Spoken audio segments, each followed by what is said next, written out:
Welcome to Simplified UPSC by PPP, where we listen, learn, and grow together.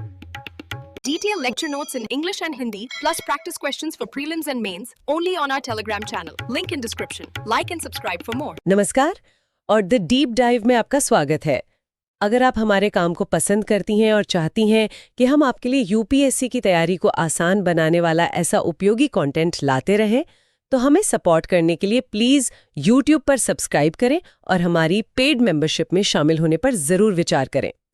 आज हम एक ऐसे विषय की गहराई में उतर रहे हैं जो देखने में बहुत बेसिक लगता है, लेकिन असल में इंडियन पॉलिटी की पूरी इमारत इसी नींव पर खड़ी है। बिल्कुल। हम बात कर रहे हैं एनसीईआरटी कक्षा 7 की राजनीति विज्ञान की किताब के अध्याय 3 की, राज्य शासन कैसे काम करता है। अब कई एस्पिरेंट सोच सकते हैं कि क्लास 7 की किताब, लेकिन हमारा मिशन सिर्फ चैप्टर को दोहराना नहीं है, बल्कि उसके हर कॉन्सेप्ट को कुरेद कर उसमें से वो इनसाइट्स निकालना है जो यूपीएससी प्रीलिम्स और मेंस में काम आते हैं। सही बात है। हम सब एमएलए, मुख्यमंत्री, राज्यपाल जैसे शब्द सुनते तो हैं, पर पावर का ये पूरा इकोसिस्टम राज्य स्तर पर फंक्शन कैसे करता है, आज हम इसे डीकोड करेंगे। आपने बिल्कुल सही पॉइंट उठाया। यूपीएससी की तैयारी में अक्सर एस्पिरेंट्स सीधे लक्ष्मीकांत जैसी भारी भरकम किताबों में कूद जाते हैं, लेकिन उनकी नींव वो कच्ची रह जाती है। हाँ, ये अध्याय उन सभी बिल्डिंग ब्लॉक्स को समझने का एक गेटवे है। यह आपको व्हाट से वाई और हाउ तक ले जाता है, और यही वाई और हाउ यूपीएससी के कॉम्प्लेक्स सवालों को क्रैक करने की चाबी है। तो चलिए बिल्कुल ग्राउंड जीरो से शुरू करते हैं। हम सब जानते हैं कि एमएलए को जनता चुनती है, लेकिन किताब में हिमाचल प्रदेश का उदाहरण देकर निर्वाचन क्षेत्र यानी कॉन्स्टिट्यूएंसी की बात की गई है। ये सिर्फ एक ज्योग्राफिकल डिवीजन तो नहीं है, इसके पीछे कोई बड़ा पॉलिटिकल साइंस का कॉन्सेप्ट भी छिपा है। बिल्कुल। ये सिर्फ जमीन का एक टुकड़ा नहीं है, ये हमारे इलेक्टोरल सिस्टम की आत्मा है, जिसे हम first pass the post system कहते हैं। अच्छा, इसका मतलब है एक कॉन्स्टिट्यूएंसी में जिसे सबसे ज्यादा वोट मिले, चाहे वो कुल वोटों तक 20% ही क्यों ना हो, वो विजेता होता है। और यहीं से पॉलिटिक्स का सारा गणित शुरू होता है। मतलब ये सीधे जनता द्वारा चुने जाते हैं। हाँ। और ये विधायक किसी भी राजनीतिक दल से हो सकते हैं। हाँ। या निर्दलीय भी। हाँ, बिल्कुल। ये विधायक अलग अलग राजनीतिक दलों का प्रतिनिधित्व करते हैं या फिर निर्दलीय भी हो सकते हैं। और यहीं से, जैसा मैंने कहा, लोकतंत्र में रिप्रेजेंटेशन की पहली और सबसे महत्वपूर्ण इकाई बनती है ये कॉन्स्टिट्यूएंसी। अरे वाह, ये तो पहला ही पॉइंट बड़ा दिलचस्प है। खैर, तो चुनाव हुए और अलग अलग पार्टियों के एमएलएस चुनकर आ गए। इसके बाद सरकार बनाने का जो बहुमत का खेल होता है, उसे जरा डिकोड करते हैं। हिमाचल प्रदेश का ही उदाहरण लेते हैं, जहां 68 सीटें हैं। सरकार बनाने का जादुई आंकड़ा है 35, यानी आधे से एक ज्यादा। Magic number. हाँ, मैजिक नंबर। जिस पार्टी या गठबंधन को 35 या उससे ज्यादा सीटें मिलती हैं, वो सत्ताधारी दल यानी रूलिंग पार्टी बन जाती है। और जो बाकी विधायक होते हैं, उनका क्या? अन्य सभी विधायक विपक्ष यानी ऑपोजिशन कहलाते हैं। लेकिन यहां असली खूबसूरती लोकतंत्र के डिजाइन में है। सरकार सिर्फ बहुमत से नहीं बनती, वो विपक्ष की मौजूदगी से पूरी होती है। यही मैं आपको रोकना चाहूंगी। सैद्धांतिक तौर पर यह बात बहुत अच्छी लगती है, लेकिन जमीनी हकीकत में तो हम अक्सर टीवी पर देखते हैं कि विपक्ष सिर्फ हंगामा करता है, वॉकआउट करता है और सदन का कीमती समय बर्बाद होता है। तो ये शैडो सरकार वाली भूमिका और असलियत में इतना अंतर क्यों दिखता है? बहुत ही वैलिड सवाल है, और ये दिखाता है कि आप सिर्फ पढ़ नहीं रही बल्कि ऑब्जर्व भी कर रही हैं। देखिए, विपक्ष का काम ही है सरकार को असहज करना, उसे कॉम्प्लेसेंट होने से रोकना। कभी कभी उनके तरीके डिसरप्टिव हो सकते हैं, लेकिन उनका उद्देश्य सरकार को हर फैसले के लिए जवाबदेह बनाना होता है। एक मजबूत विपक्ष सरकार के लिए एक तरह का क्वालिटी चेक होता है। वो ये सुनिश्चित करता है कि बहुमत की ताकत तानाशाही में ना बदल जाए। समझ गए। हाँ, डिबेट का स्तर गिरना एक अलग और गंभीर मुद्दा है, जिस पर पॉलिटिकल एथिक्स में चर्चा होती है। तो अब हमारे पास एक रूलिंग पार्टी है जिसके पास बहुमत का जादुई आंकड़ा है, पर ये 35-40 विधायक मिलके तो रोजमर्रा के फैसले नहीं ले सकते। काम कैसे होगा? यहीं पर एक कैप्टन की जरूरत पड़ती है, यानी मुख्यमंत्री की। तो ये कैप्टन चुना कैसे जाता है? बिल्कुल, सत्ताधारी दल के चुने हुए विधायक अपनी एक बैठक करते हैं और अपने में से एक नेता चुनते हैं। वही नेता मुख्यमंत्री या चीफ मिनिस्टर बनता है। अच्छा। इसके बाद मुख्यमंत्री अपनी एक कोर टीम बनाता है, जिसे हम मंत्रिमंडल या कैबिनेट कहते हैं। इसमें अलग अलग मंत्रियों को हेल्थ, एजुकेशन, फाइनेंस जैसे डिपार्टमेंट्स का जिम्मा दिया जाता है। यही टीम असल में सरकार चलाती है। और फिर आते हैं राज्यपाल, यानी गवर्नर। किताब उन्हें राज्य का प्रमुख यानी हेड ऑफ द स्टेट कहती है, जबकि मुख्यमंत्री सरकार का प्रमुख हेड ऑफ द गवर्नमेंट होता है। ये तो पावर के दो सेंटर्स लगते हैं। क्या ये सच है? ये इंडियन पॉलिटी का सबसे फैसिनेटिंग पावर डायनेमिक है। राज्यपाल की नियुक्ति केंद्र सरकार की सलाह पर राष्ट्रपति करते हैं।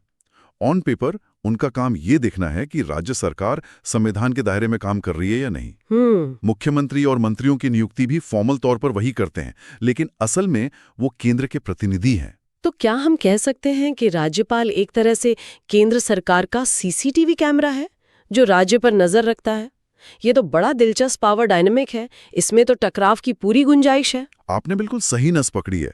यही वजह है कि राज्यपाल का पद अक्सर विवादों में रहता है, खासकर तब जब केंद्र और राज्य में अलग अलग पार्टियों की सरकारें हों। हाँ, ये तो देखा है। राज्यपाल की भूमिका एक अंपायर की तरह है, लेकिन उन पर अक्सर टीम ए की तरफदारी करने के आरोप लगते हैं।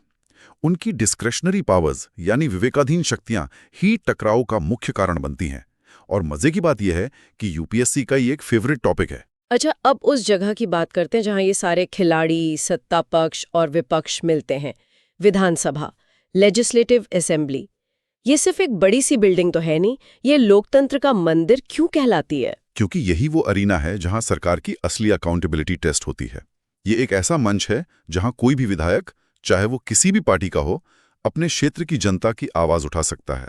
वो सरकार से तीखे सवाल पूछ सकता है, उसकी नीतियों की आलोचना कर सकता है और उसे जवाब देने के लिए मजबूर कर सकता है। एग्जैक्टली। किताब में पानी की कमी और डायरिया फैलने की समस्या पर एक बहस का उदाहरण दिया गया है। एक एमएलए अपने इलाके के अस्पतालों की खस्ता हालत का मुद्दा उठा रहा है, तो दूसरा पूछ रहा है कि सरकार ने ओआरएस पैकेट बांटने के लिए क्या किया। ये तो बिल्कुल हमारे मोहल्ले की आरडब्ल्यूए मीटिंग जैसा लग रहा है, बस बड़े स्केल पर। हाँ, आप ऐसा कह सकते हैं। बस यहाँ दांव पर लाखों लोगों की जिंदगी होती है। ये बहसें बहुत जरूरी हैं। जब एक मंत्री को पूरी विधानसभा के सामने खड़े होकर जवाब देना पड़ता है, तो उस पर एक पब्लिक प्रेशर बनता है। और मीडिया भी उसे कवर करता है। हाँ, मीडिया उसे कवर करता है और सरकार को एक्शन लेने के लिए मजबूर होना पड़ता है। इसी से जवाबदेही का सिद्धांत जिंदा रहता है। किताब में दो और भारी भरकम शब्द हैं, विधायिका और कार्यपालिका। लेजिस्लेचर और एग्जीक्यूटिव। मेरे मन में हमेशा एक सवाल आता है, अगर कानून बनाने वाले और कानून लागू करने वाले ज्यादातर एक ही लोग हैं, तो क्या ये सेपरेशन ऑफ पावर्स के सिद्धांत के खिलाफ नहीं है? शानदार सवाल, और ये आपको एनसीईआरटी से एक कदम आगे ले जाता है। अमेरिका जैसे प्रेसिडेंशियल सिस्टम में कार्यपालिका और विधायिका बिल्कुल अलग होते हैं, लेकिन भारत के पार्लियामेंट्री सिस्टम में कार्यपालिका विधायिका के अंदर से ही निकलती है। मतलब मुख्यमंत्री और उसके मंत्री पहले विधायक होते हैं, फिर मंत्री बनते हैं। बिल्कुल, इसे फ्यूजन ऑफ पावर्स कहते हैं। तो फिर यहाँ पर चेक एंड बैलेंस कैसे काम करता है? यहाँ बैलेंस का तरीका अलग है। कार्यपालिका यानी सरकार अपने हर काम के लिए सामूहिक रूप से विधायिका के प्रति उत्तरदायी होती है। मतलब अगर विधानसभा में सरकार के खिलाफ अविश्वास प्रस्ताव पास हो जाए, नो कॉन्फिडेंस मोशन, हाँ, तो पूरे मंत्रिमंडल को इस्तीफा देना पड़ता है। तो विधायिका कार्यपालकों को जन्म भी देती है और उसे कंट्रोल भी करती है। मंत्रियों की एक तरह से दोहरी जिम्मेदारी होती है, एक अपने विभाग के मंत्री के तौर पर और दूसरी अपने क्षेत्र के विधायक के तौर पर। वाह, मतलब हमारा सिस्टम एक सीईओ की तरह नहीं बल्कि एक बोर्ड ऑफ डायरेक्टर्स की तरह काम करता है, जहां सीईओ यानी मुख्यमंत्री, बोर्ड यानी विधायिका को जवाबदेह है। और ये सारा एक्शन सिर्फ विधानसभा के अंदर नहीं होता होगा? बिल्कुल नहीं। सरकार का काम प्रेस कॉन्फ्रेंस के जरिए भी चलता है, जहां मंत्री मीडिया के सवालों का जवाब देते हैं। इससे जानकारी सीधे जनता तक पहुंचती है। इसके अलावा सरकार स्वास्थ्य, सफाई, शिक्षा जैसे विषयों पर नए कानून बनाने का प्रस्ताव भी लाती है, जो फिर विधानसभा में पास होते हैं। चलिए अब इस पूरी चर्चा को यूपीएससी के नजरिए से देखते हैं। आपने राज्यपाल की विवेकाधीन शक्तियों की बात की थी। हमारे यहाँ 2013 का प्रीलिम्स का एक सवाल लगा है जो सीधे इसी पॉइंट पर हिट करता है। हाँ, मुझे याद है वो सवाल।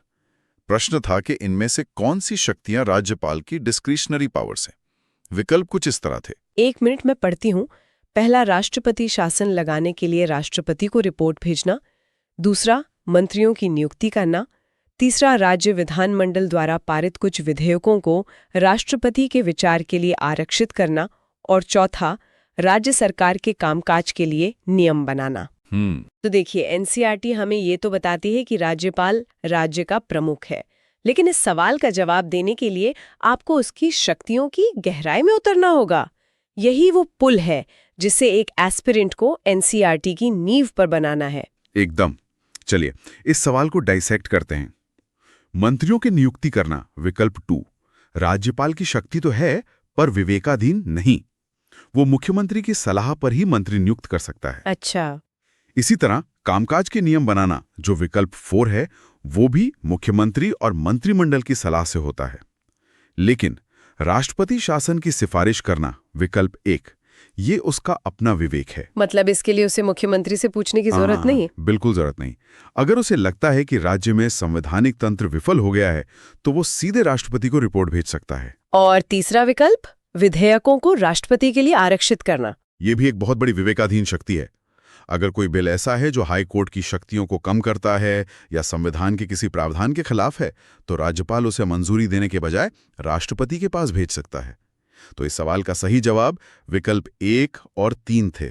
तो ये सवाल दिखाता है कि एनसीईआरटी आपको राज्यपाल शब्द से परिचित कराता है, लेकिन यूपीएससी आपसे उसकी शक्तियों के न्यूआंस पूछता है। बिल्कुल। तो इस पूरी बातचीत का सार क्या निकलता है? हमने एक एमएलए के चुनाव से शुरू करके सरकार बनने, उसके काम करने और फिर विधानसभा में उसकी जवाबदेही तय होने तक का पूरा सफर देखा। और इस सफर का कोर थीम है अकाउंटेबिलिटी।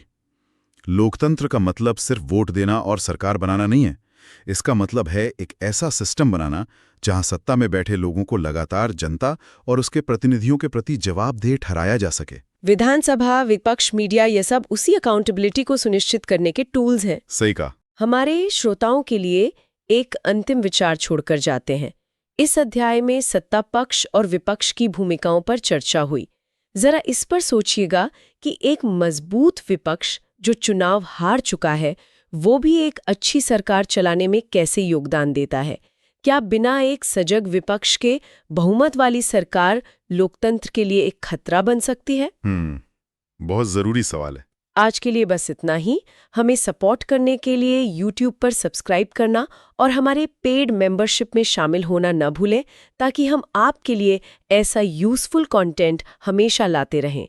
अगली बार फिर मिलेंगे एक नए विषय की और भी गहरी परतों को खोलने के लिए। धन्यवाद। Thanks for watching. Follow us on Telegram and Instagram. Don't forget to like, share, and subscribe.